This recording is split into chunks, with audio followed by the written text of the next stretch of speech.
Welcome into the Mike Herndon Show, Week 12. I am Mike Herndon, and I am joined as usual by Easton, Director of Published Content for BroadwaySportsMedia.com, the great website that brings you this show. And we're excited to get into some Titans talk about that Packers game that feels like it was a month ago now, and also previewing the revenge game that no one wants to call a revenge game with the Bengals coming to town this weekend. That's right. It's a revenge game for every human on the planet besides Ryan Tannehill and Mike Vrabel, but that's only if you ask them, because in their hearts, we all know that it's definitely a revenge game. Oh, without a doubt. I mean, yeah, and you give the Titans 10 days to stew over this team coming to town. I guarantee you there have been some extra hours put in this last week just preparing and trying to get ready for a little payback. I mean, Mike, you're telling me that Ryan Tannehill spent probably thousands of dollars and countless hours with his therapist this offseason trying to mentally recover from what the Bengals did to him in January, and he didn't circle this game on his calendar? Give me a break, man. It's ridiculous. Exactly. It's ridiculous. And you go back to, I know our guys at Music City Audible brought this up. The Jesse Bates comments about Ryan Tannehill and him basically saying, he's not a very good quarterback and we don't really respect him. It's all the running game for Tennessee. Tannehill has to have a little bit of a bone to pick with Cincinnati here. Well, and Vrabel's point of the half of this team didn't even play in that game. I'm sure the half that did are totally over it by now. I'm sure they've moved on. Yeah, they thought they were going to the Super Bowl and their dreams got crushed, but they're fine. That was, this calendar year. Sure. Yeah, I'm sure that defense that got 9 sacks and didn't get to advance in the playoffs is totally over it and not. You mean that defense that brought back 10 of 11 starters, the exact same defense that's going to play in this game? Yeah. Exactly. I think they'll be a little bit fired up to continue to show that they can continue to do that to the Bengals. So. Well, anyways, we're a little hot out of the gate here. How are you, Mike? Happy Thanksgiving. We're recording this on Wednesday, but it's coming out Thanksgiving special of the Mike Herndon Show. How are you? Are you excited for the holiday? Spend some time with some family? I am. I despite my food takes regarding Thanksgiving, which we don't have to get too far into. We won't dive into that. Because that is a rabbit hole. But despite my food takes, this is one of my favorite holidays, if not my favorite holiday, just because it, like, all the things about it, like getting the 4-day weekend, getting to spend time with family uninterrupted, like just sitting around eating food, watching football, like those are all some of my favorite things to do anyway. So a holiday that just gives me time to do that without having to worry about work or, the normal day-to-day life things is wonderful. So I'm very excited about it. I'm hosting here at our house. We've got a bunch of people coming over, so it'll be an adventure. And this, should be the first year really for Dom where he kind of understands what's going on. So yeah, we're excited about that. That's awesome. That's so much fun. I'm excited to have some fun on the show today. We only had, 3 or 4 or 5 clips to show last week, and we promised to make it up to everybody this week. We have got nothing but offense. Basically, we've just got Titans offense porn, to be honest with you today. Quite a bit of fun things to look at because this Titans offense kind of had an awakening on Thursday night, which feels like a long time ago. The NFL season, so much happens in the span of a week, but that Titans game on Thursday night in Lambeau, fantastic for the offense. You've got 3 main topics here, which are kind of the obvious ones that we're going to dive into. Of course, Treylon Burks in his breakout game, going to be looking at a lot of the things that he did and breaking that down. Ryan Tannehill having a fantastic night, the best night of his season for sure. Arguably one of his best performances as a Titan. So that's an exciting one. And then looking at how defenses are trying to contain Derrick Henry, which, of course, most every defense that comes in to play the Titans, that is number 1 on the top of their whiteboard on the agenda. And sometimes they do that well. And I think this Packers game was a perfect example of a team selling out to do that, but it coming at a price. Exactly. Yeah. And it is always a trade-off. And if teams are going to bear down on Henry, you need to be able to take advantage of them in the passing game. And that's exactly what the Titans were able to do in this game. And it really featured Treylon Burks, and the 2 big catches obviously kind of bookended this game with, the 3rd and 7 deep ball that Tannehill hit to convert the first third down and kind of set that drive on track to march in and get the touchdown to Hilliard, which we'll look at both of those plays here in the segment. But and then you finish it with the 51-yard bomb, which is kind of a unnecessary extra kind of chunk play that they got there at the end. But still, it was the play that salted away the game, and it showed unnecessary, but felt really good. It felt really good, and it was absolutely, in my opinion, there's no way that Mike Vrabel didn't at least have in his mind Matt LaFleur throwing to bingo Devontae Adams up 33-14 with like 4 minutes left in Green Bay a few years ago or 2 years ago. There's no way he didn't have that in his mind when he called that up and brought that go route against Jair Alexander there. But anyways, too short Alexander. We'll get to that in a moment though. That's right. Yeah. And so let's start with this first bomb to Burks here. And it's interesting here because the design of the play to me is fascinating. Like, this is really a man beater kind of play. It's designed to kind of give Robert Woods a rub. And if you will see, Robert Woods is wide open. He is wide open on this play because his man falls down as Burks runs by him. So he runs right off the hip. Oh man, as he's supposed to. And when Woods is wide open for what would have been, pretty easy throw and catch for the first down. But the thing I like about this is you'll see the Packers show too high safety initially. Tannehill sees something and points it out pre-snap. And to me, it looks like maybe he saw something that told him that the Packers were going to be rotating down out of that too high look. And you can kind of see as this safety to the top of the screen rotates down to kind of rob the middle of the field. And he's looking for, basically he's hunting anything crossing at the sticks. He knows he's got Burks on this deep post. And as soon as the safety to the bottom of the screen stays, out kind of at the numbers, it's one-on-one at that point, and he knows it. And so this to me shows a lot of trust in Treylon Burks for Ryan Tannehill, and the fact that, look, you could have taken that out to Robert Woods, and it would have been wide open, easier throw. But he knows one-on-one, he's got Burks behind his defender, and he's able to put it up in a place where Burks can go get it. And I thought the placement of the ball was perfect. Because he kind of intentionally throws Burks open here, because as you can kind of see from the end zone view, the defender is underneath Burks. So he's able to kind of lead him back up the field over the top and put the ball in a spot where Burks has a better chance to make the play. And you can see that freeze frame right there is kind of perfect. It is upfield away from the defender, and Burks is able to make a great adjustment. That adjustment is way harder than what Burks makes it look.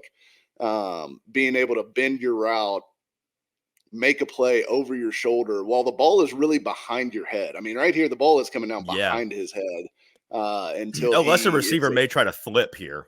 Yeah, exactly. And you see players try to do that where they try to flip their body and then they lose it and can't pick it back up.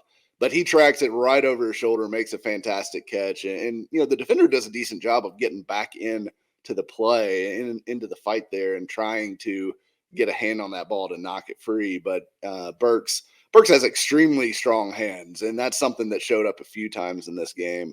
And that play right there kind of set the tone for the night for the Titans offense, frankly. Like, that was a huge play. It was 3rd and 7. They were at risk of going 3 and out in their very first series, which could have had a very different feeling to this game if they'd done that. But they hit this big chunk play, and they go on to score a touchdown. And what I wrote about this week for paulkuharsky.com was about Burks and these chunk plays and the explosive passing game specifically, and some of the numbers that I was kind of able to dig up going through drive by drive, looking at drives where the Titans get an explosive passing play, which is 20 plus yards as we defined it, versus drives that they do not. And on drives where they do get an explosive passing play, they have, and I'm going to look at this just to get the numbers exactly right here. They've done that on 20 drives this season. Okay. They've scored touchdowns on 12 of those drives. That's a Field nice goals efficiency. on 5 of those drives. So they have scored some Wow. points on 87% of those drives.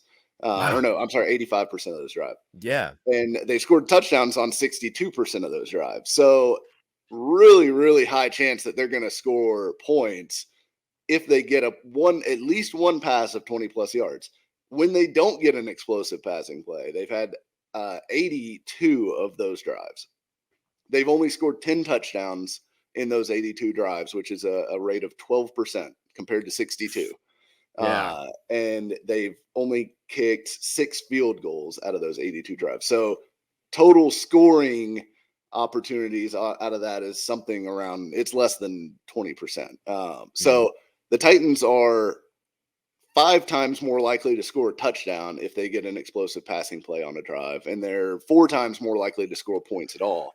And if you even go further into those 5 touchdowns where they had, or those 10 touchdowns where they did not get an explosive passing play, 5 of those started inside the opponent's half of the field. So those are short field drives. So as far as drives that start in your own half, they're like 5 out of probably 75 as far as scoring touchdowns without an explosive passing play. So that is how important getting these chunk plays through the air is to this Titans offense. And it's been that way going back to, if you really want to look at the efficiency of the offense and why it's tailed off over the past 3 seasons, that is where that number comes from. So in 2019, the Titans had 4.1 explosive passes per game completed, which was a crazy number. It was one of the best rates in the NFL.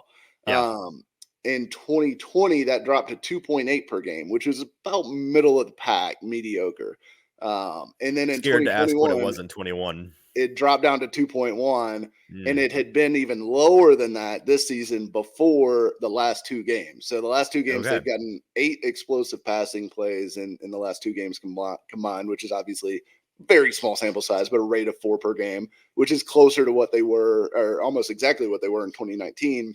Right. Before that, they had been at a rate of below 2. So it is a huge, huge deal if the Titans can get Treylon Burks going, because it doesn't take but 1 or 2 of these a game to make a huge difference. Because if you're saying we're going to score a touchdown on 62% of these drives where we get a 20-plus yard passing play, if Burks gets two big catches per game, that is potentially a difference of somewhere between 7 to 14 points per game.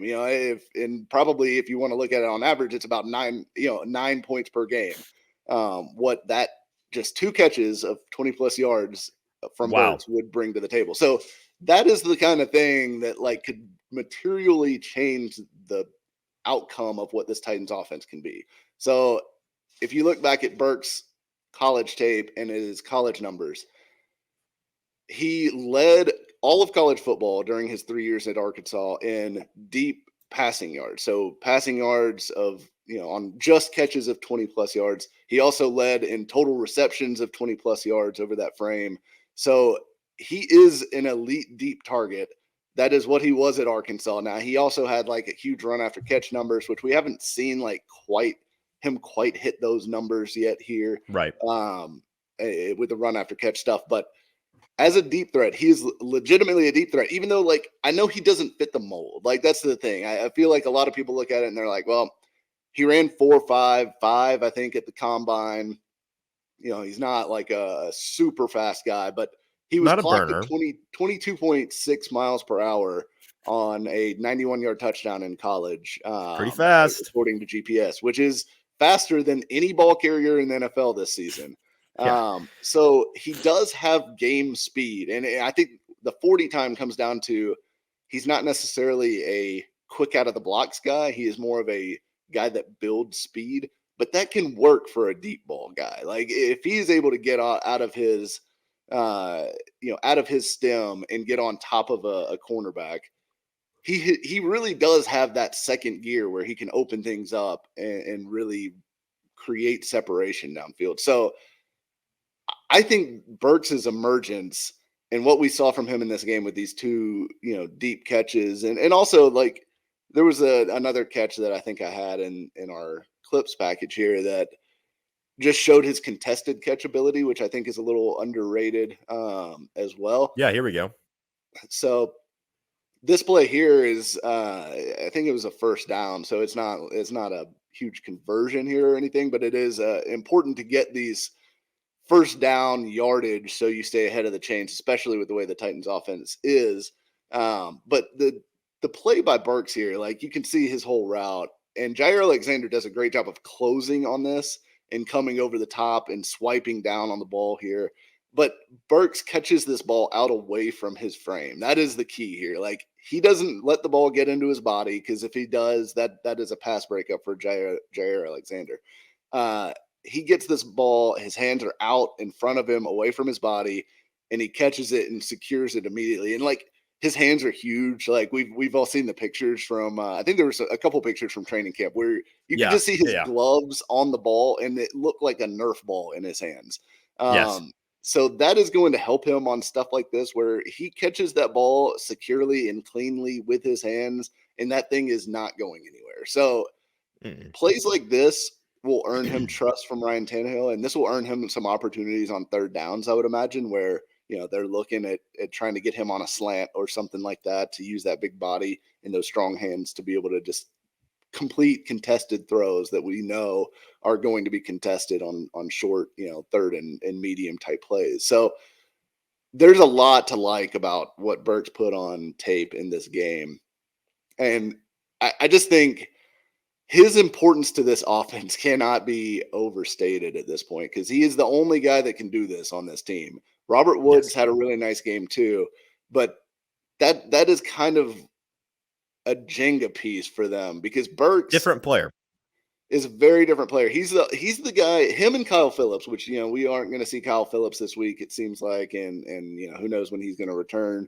But Burks and Phillips are the two guys that can beat man coverage to me on this team. And teams have been running a lot of man against the Titans because they don't fear their wide receivers. They are happy to come up and press these guys up in man coverage and put their corners on islands, because they don't think Nick Westbrook-Ikhine or Robert Woods are going to shake them and create big plays. Burks can do that, and he did that a couple times in this game.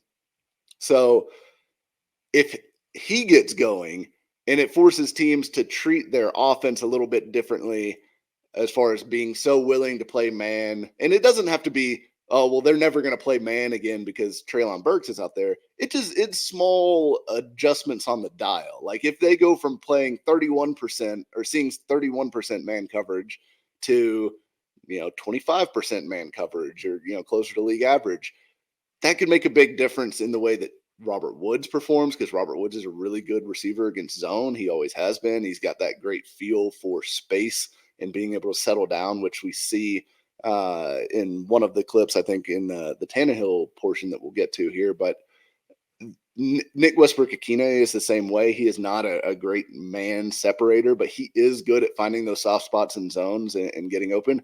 And that's kind of why I think we saw some of this passing offense struggle for weeks, was teams were just manning these guys up, and Westbrook-Ikhine and Robert Woods were just not able to separate. So Burks either forcing teams out of man or being able to beat man is a huge, huge deal for this offense. And I think it's just probably the best possible situation for Tennessee, that he had this breakout game and is able to build some confidence heading into what is a really tough stretch in the schedule, and a critical stretch where they're trying to wrap up the division, obviously, but also jockeying for AFC positioning as this thing continues to be clustered towards the top of the conference.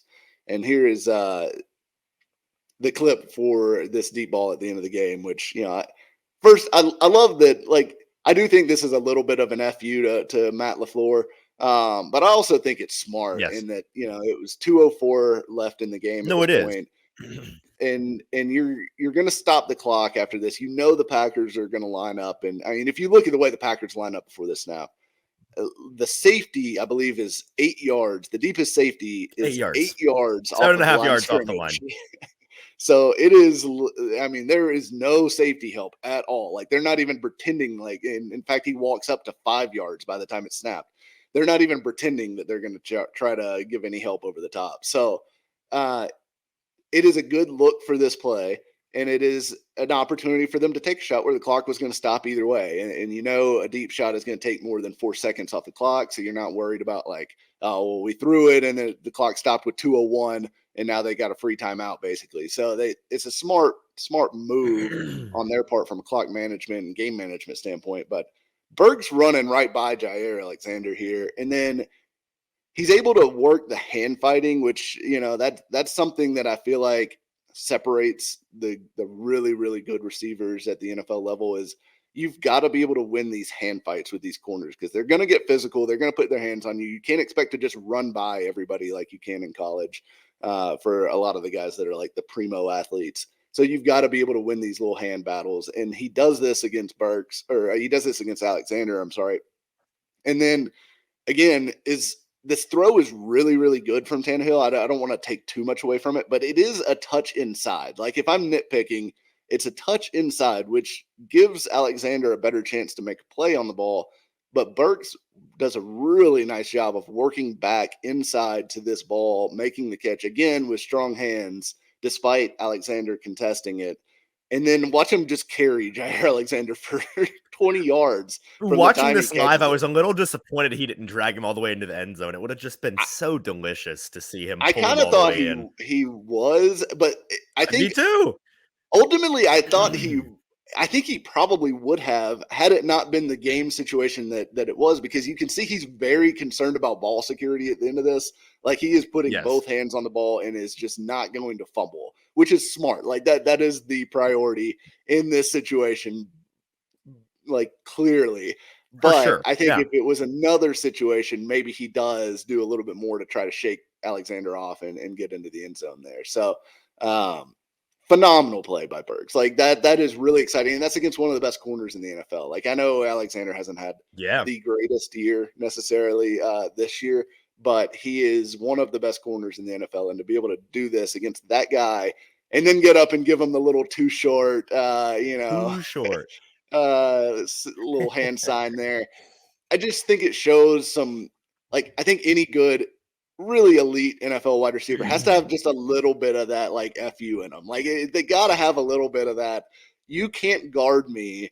I don't care who you are. You can't guard me mentality. And that is what Burks, to me, is showing when he gets up and he lets Jair Alexander, of all people, know about it after the catch. That is really encouraging to see, because I think that's a guy that's starting to gain some confidence, starting to gain the confidence of his coaching staff and his quarterback, critically, and is poised to really be a central figure for this offense over the last part of this season. And they've put themselves in a spot because the defense is so good. They've got Derrick Henry. Ryan Tannehill's playing good football. They've got themselves in a spot where that's all they need, to me. Like if they could have Burks turn into a really high end, receiving option that they can count on to go win them balls, to go make big plays, to get these explosive passing plays that we were just talking about, that to me puts them firmly in the like real contender category. Given the way like all these teams have shown flaws over the last few weeks at the top of the conference and really both conferences across the NFL, there is an opportunity for this team to become like a real contender to go far in the playoffs if Burks can be what he was against Green Bay. Now, I don't know if he'll be able to put up 111 yards every week or anything like that, but if he can make plays consistently for them, and it's just, like I said, it's got to be 1 or 2 a week, that makes a huge difference for this football team. Hey, by the way, and you pointed this out, check out there to greet Burks first on the team.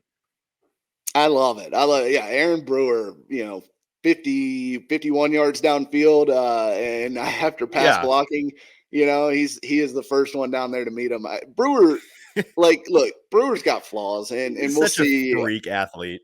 he is a freak athlete. He's an incredible athlete. He did a great job, I felt like, in this game, being thrust into the center spot when he's not taking hardly any center reps at practice either. Like, he is getting all the first No. team snaps at left guard, obviously.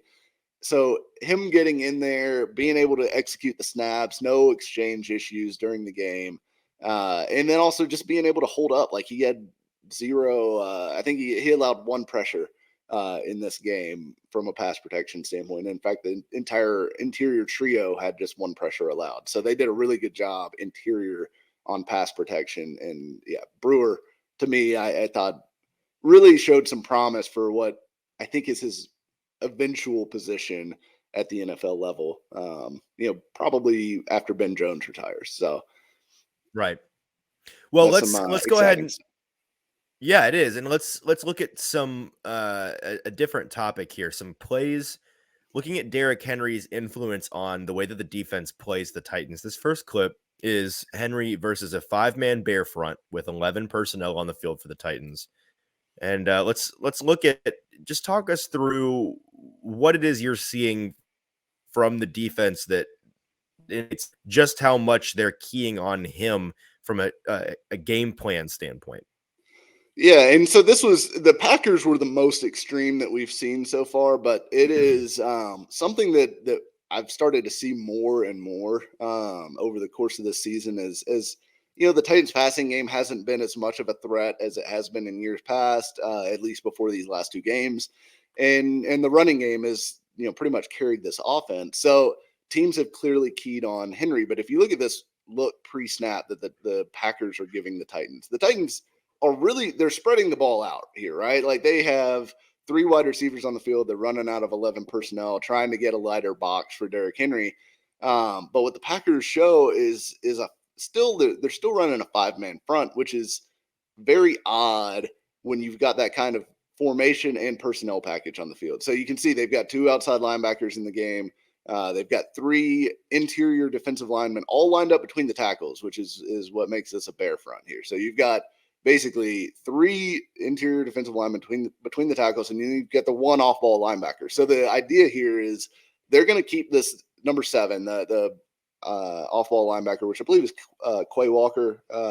Yep. And they are going to try to keep him clean and able to flow to the football by covering up center, guard, center. So the goal here for the Packers, the way the Titans run the ball, they run a lot of zone, obviously.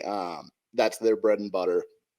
The goal of any zone run is to get guys up to the second level and be able to create basically 2 lines of scrimmage. So you have the line of scrimmage, and then you've got a second line of scrimmage at the linebacker level. And what that does, if you create that spacing between different levels of the defense, and there's gaps in between, so they'll try to run a zone at a bubble, which is an uncovered gap between 2 offensive linemen. So they'll try to run at a bubble and then get that differentiation, so that is where the holes come from. Like, that's where the cutback lanes come from. One guy is a little bit late to get in, and all of a sudden there's a big lane that opens up. Or one guy gets reached and there's a big lane that opens up. So they're trying to create that differentiation. So what the Packers are trying to do here is basically create a wall at the line of scrimmage. So they're putting more guys on the line of scrimmage to try to keep it flat. They want a flat surface for Derrick Henry to have to run through, rather than a staggered look where he can find more space and kind of work in between.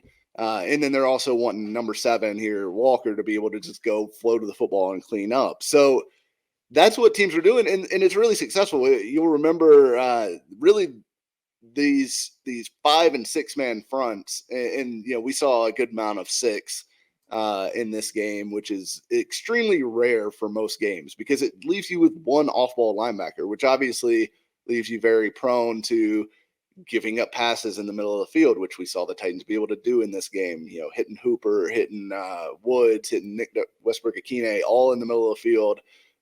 Sometimes we saw plays in this game where it was just like, wow, how is Robert Woods that open? And a lot of times the answer was, well, because there's only 1 off-ball linebacker and there's really nobody in the middle of the field. So those looks are susceptible to be passed on. But this is front in a defense, and here's the 6-man look at it. You can see, 6 men across the line of scrimmage, one off-ball linebacker, and then your safeties are kind of walked up pretty tight here as well. So this is a really hard look to run against. The Titans are still going to try to do it just because that is their identity. And sometimes they are able to pop these runs against it. But, the other thing that this front does is it really kind of boxes you in because you have those overhang defenders on both sides. So no matter, a lot of times if you're like in an under or an over front for the defense, the Titans will flip the zone call the other way because they've got a softer edge. So they know they can get by alignment. They can get the edge easier on this side. So they'll flip the zone run to the weak side or to the strong side, whatever it may be. But with this look, you've got overhang defenders on both sides. So you're really boxing in those runs to the outside. You don't there's not an edge to get to with these wide zone plays. And then you've got that flat surface and then the one flowing linebacker. And this is the exact front that Bill Belichick famously used against the Rams in their prolific wide zone rushing attack with Todd Gurley in that Super Bowl, the last Super Bowl that the Patriots won, and they held them to 3 points and just completely stifled the Rams running game. This is exactly what Bill Belichick did to that Rams team. And there's no doubt that Matt LaFleur and these teams that are showing this to the Titans now are looking at that and saying, all right, that is the way we're going to wad up all these zone runs. We're not going to let Henry have these big cutback lanes, and we're not going to let him get outside on us. We're going to wad this whole thing up. And you can see it again, 2 overhang defenders, 6 on the line of scrimmage, creating a wall, and then just letting their off-ball linebacker flow. So it's something we consistently saw in this game from the Packers, and that's why Derrick Henry did not have a good game, right? Like it's not that Derrick Henry or the offensive line struggled. Like they played fine. It's these looks are not conducive to run the football against. And this one's ridiculous, Mike. Look at the body language from every single defender on the field. They know exactly what is coming. The Titans do not care. They're going to try to run the ball anyway. Yeah, they are on their toes. They crash toes immediately. And we did see like more first down passes in this game, right? Like there was a lot more first down passing going on. We did in this game.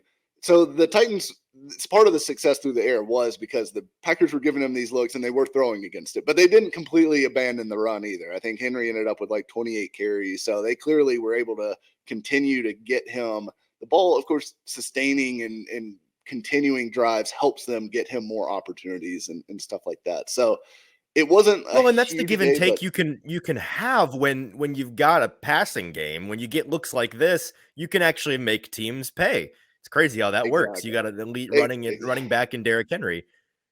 Yeah, some complimentary football is really, really nice. That is why, it is hard to be one-dimensional in the NFL and really be successful at anything. The really great passing teams are able to do it to some degree, but even them have like a running element. And for the Packers or for the Chiefs and the Bills, it's really their quarterbacks running. Like that is their running element. But they're able to stress the defense in a way. And like this is another example I just want to show that this is not the first time that we've seen this. The Broncos also did a little bit of this. They didn't do nearly as much as the Packers, but they did a little bit.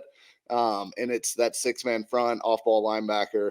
And just wadding this thing up and giving you no big running lanes. I guess the flip side of this is if you do actually pop a hole on a defense that looks like this, you're probably housing it. And the Titans haven't been able to do that the last 2 games, but it is a very difficult look to run on. And look, teams are probably going to continue to throw this at the Titans because, Henry had 87 yards in this game on 28 carries, which they'll take. I mean, it's basically 3 yards a carry, which isn't good. Like that's definitely not good, but it's also not terrible running into that front. Like the way that the Packers were playing, that's actually not a bad result for the run game.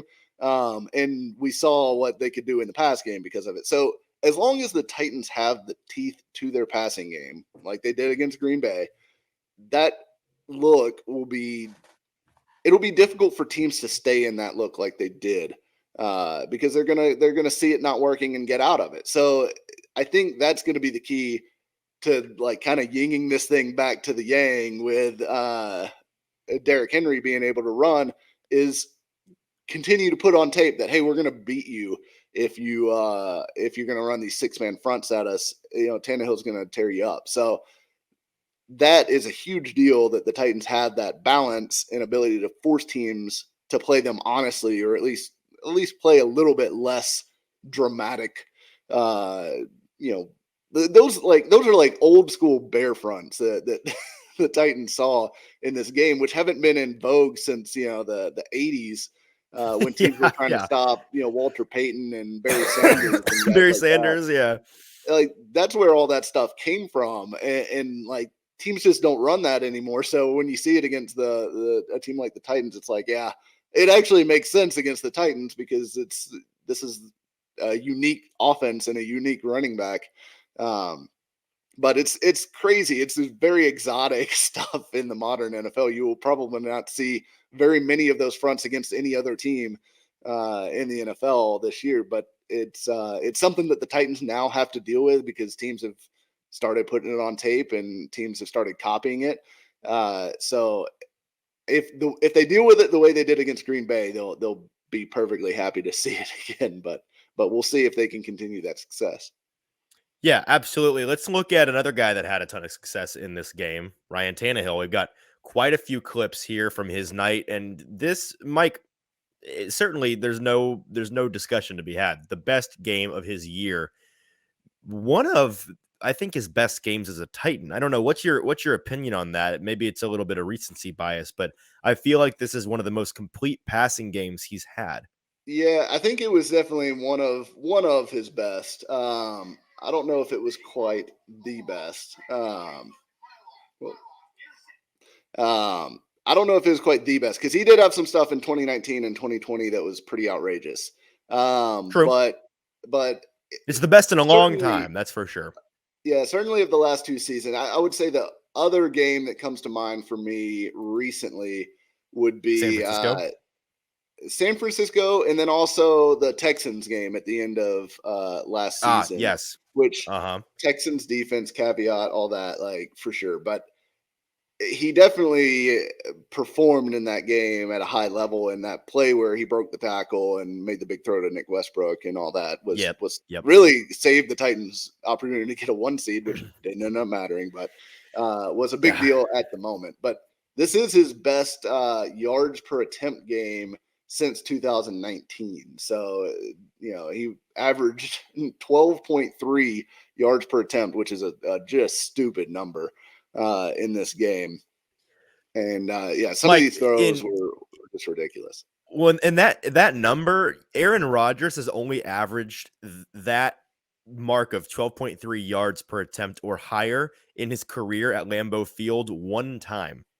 Oh wow! There have been zero visiting quarterbacks in the history of Lambeau Field to average that mark as a passer until Ryan Tannehill. That is wild. Yeah, so that is the kind of performance that he had. And look, it was one of those games where until that interception, which I think was more of a good play and a good read by the Packers defense than a bad play by Tannehill. But until that interception, I'm not sure he put a foot wrong. Like as far as like every ball was seemingly on the money. He was hitting guys in tight windows. He was throwing with confidence. And like this throw here to Chig, it's a little outside.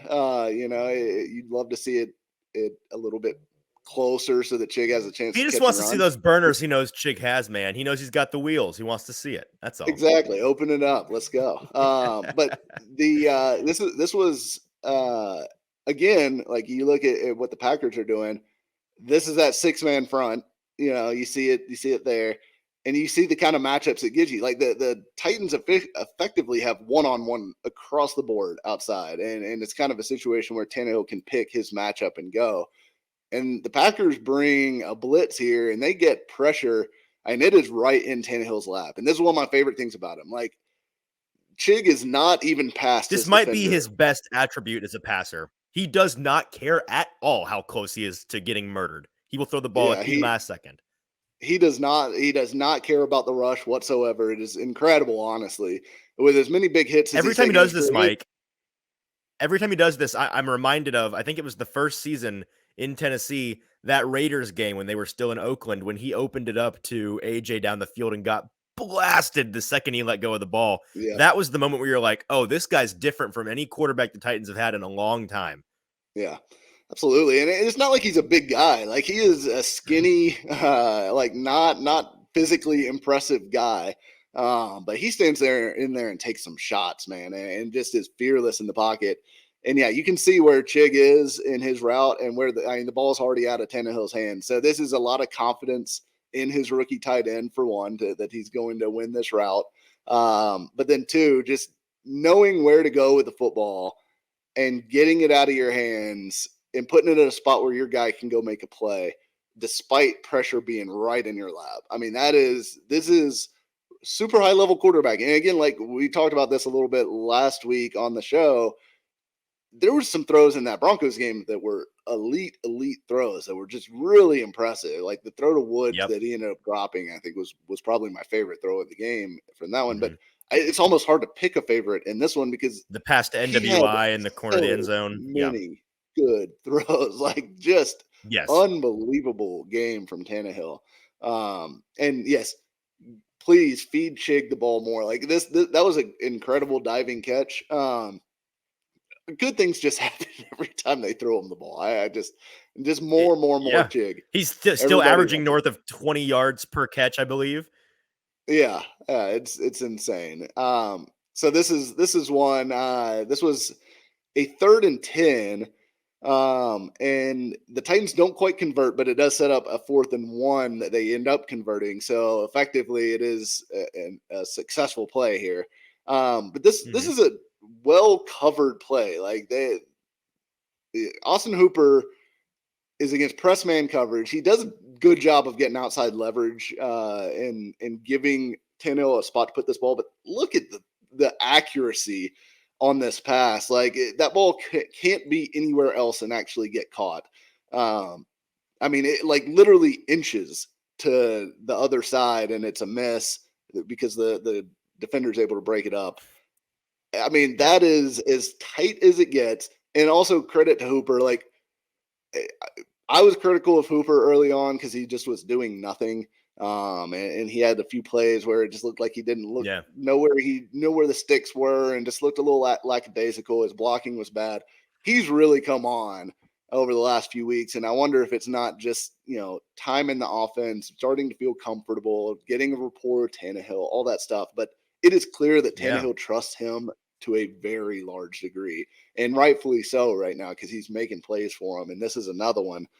That's a super tough catch. And then this time he does do a good job of fighting to get close to the marker because, look, if he goes down and he's 2 yards short, maybe they're punting here. That can be the difference between the drive continuing to go and not. So they get it to 4th and 1, they convert, they go down. And that was the long drive where they ended up not getting the 4th down conversion inside the 10, but then they or down inside the red zone, but then they got the ball back and scored right after that. Here's another view of that same throw. It's it's just super impressive from both guys. It's really tough. Like, and this is what teams have done, to the Titans. They're willing to like run that press man coverage and just try to swallow everything up. And they need guys that are going to win against that. And Hooper, I was about to say, teams have not respected any of the pass catchers because they haven't needed to. That's right. And Hooper hasn't really won with separation, but he has won with contested catch making. Well, speaking of contested catch making, here's his catch of the night right here.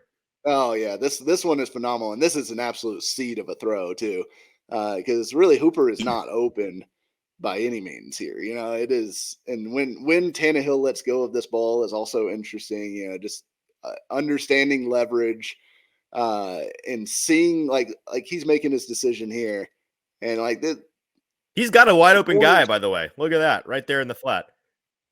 Oh yeah, he's got a guy in the flat. He's got a guy over the middle too. I mean, there's options, but he sees the opportunity here and knows that he can fit this ball in. So he gets plenty of zip on this ball. Like I saw some people earlier in the season talking about they thought maybe Tano had lost a little zip on his ball. I honestly don't think I've seen any of that at all. I think he's throwing the ball as well as he ever has. And this is a phenomenal throw. I mean, puts it exactly where it needs to be, throws it with anticipation. Like, Hooper, again, he's throwing this ball before Hooper's really clear of his break.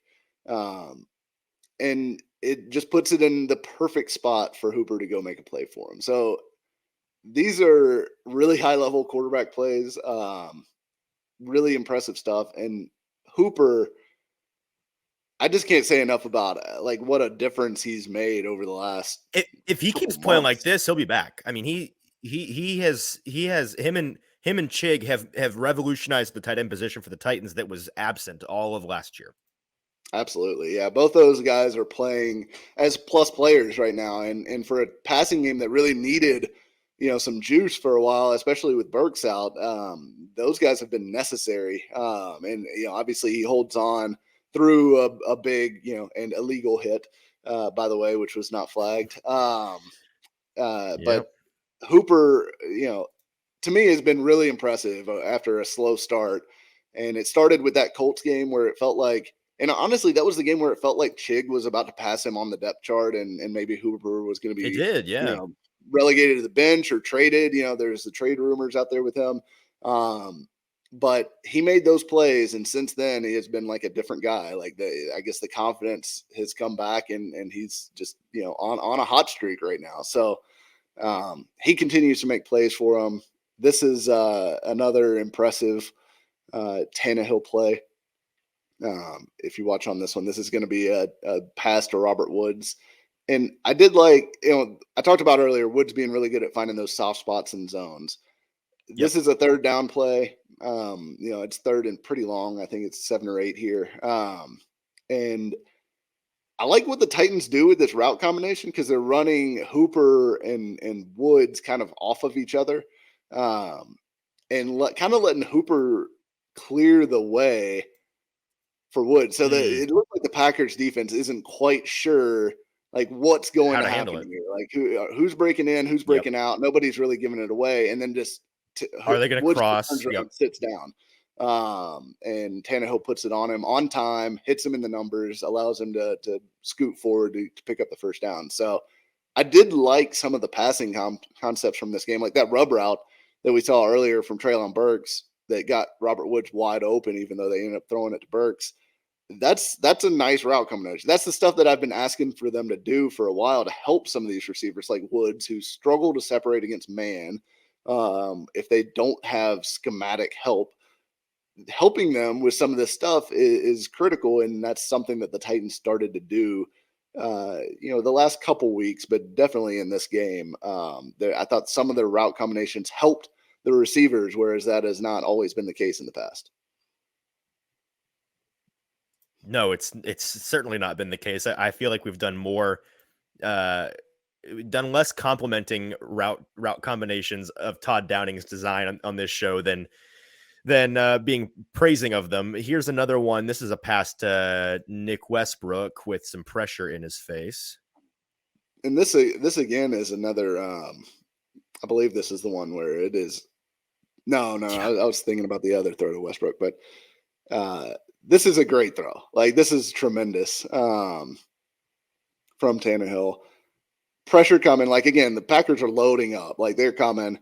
Come with the blitz. It's a little bit of a low snap from Brewer too. So, but Tannehill handles it, gets it out, puts it on the money, and Westbrook is able to make the play for him. So it was this all night long though. Like it was pinpoint accuracy, on time throws. Like this ball comes out when it's supposed to, and hits Westbrook Akine right where he needs the ball. Easy first down. Like that is.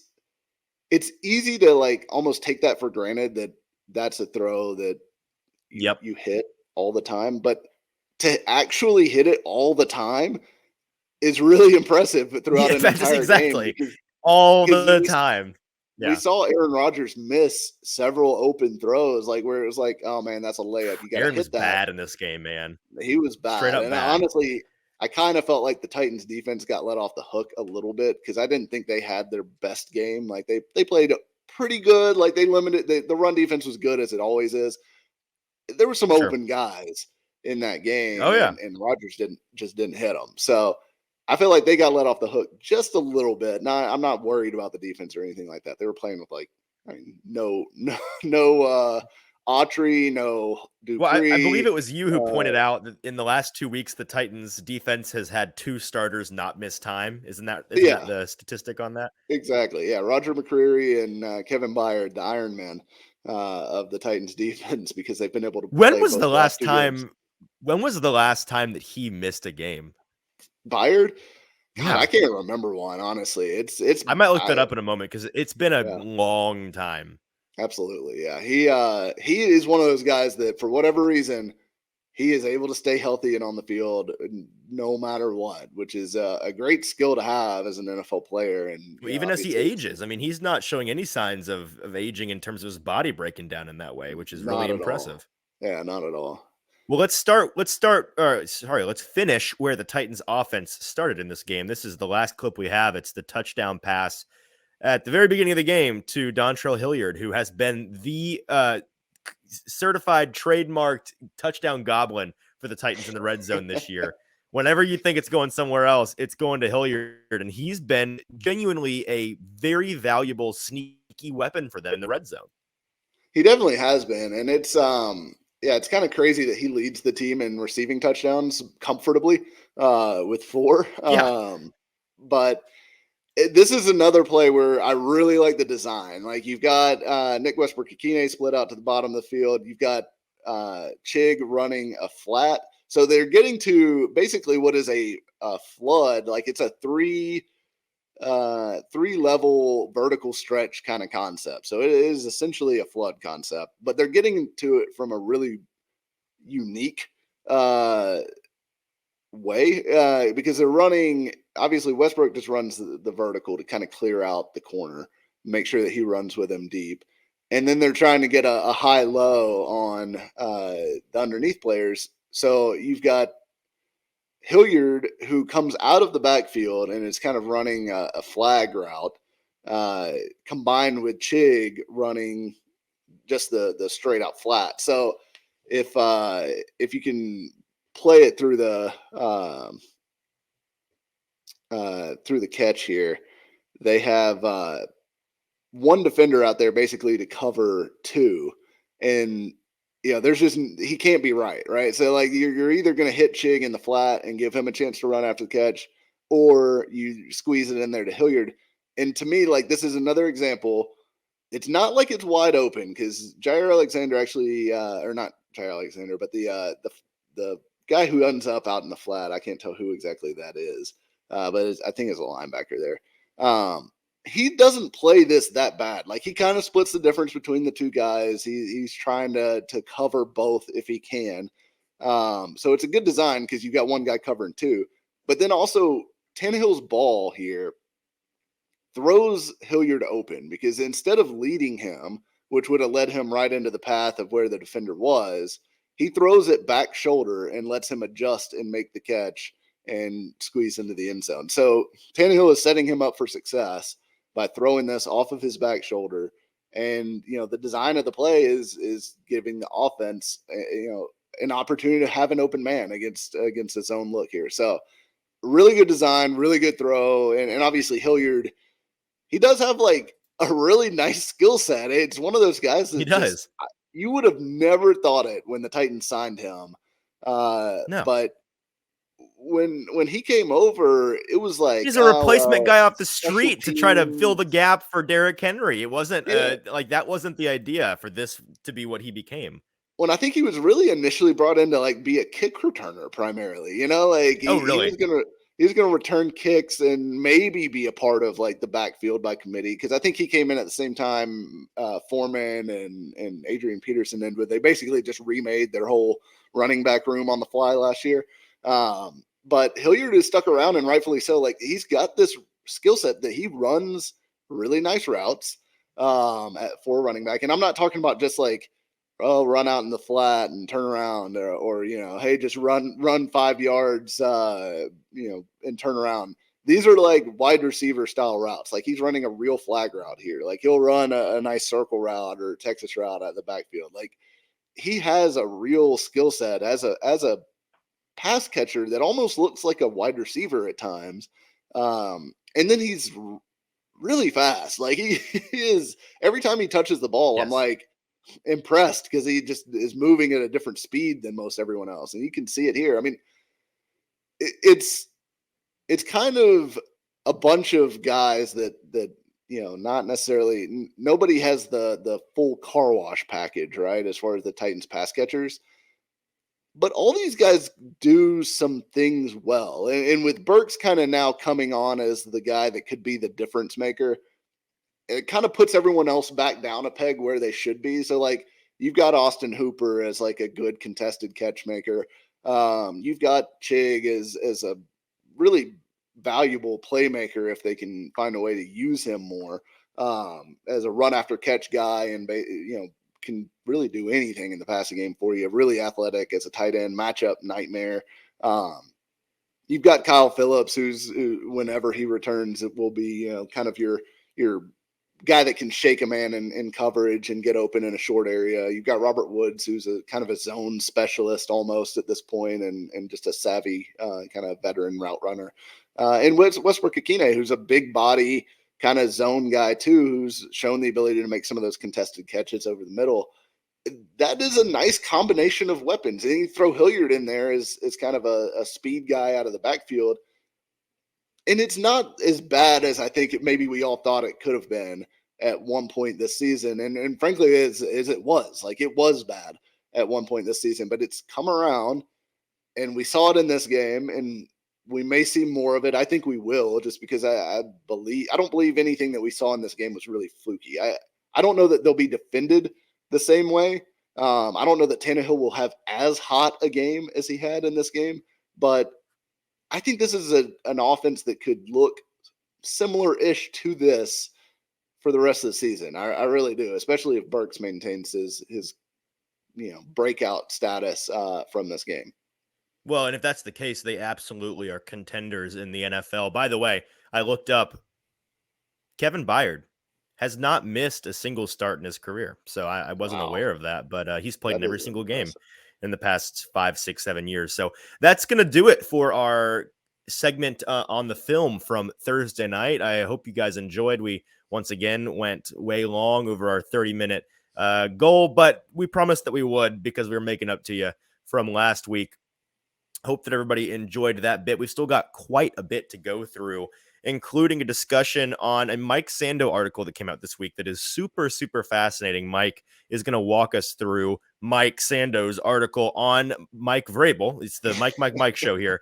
And talk a little bit about some of the things in that article that are a pretty unique perspective, it sounds like, on Mike Vrabel's Titans. And so that's fascinating, as well as, of course, we're going to preview a massive revenge game, Titans Bengals, this Sunday here in Nashville at Nissan Stadium. So that's going to be a big one. We're going to talk all about that. Moneymaker Mike segment. We're going to go through some gambling picks. Had another winning week last week.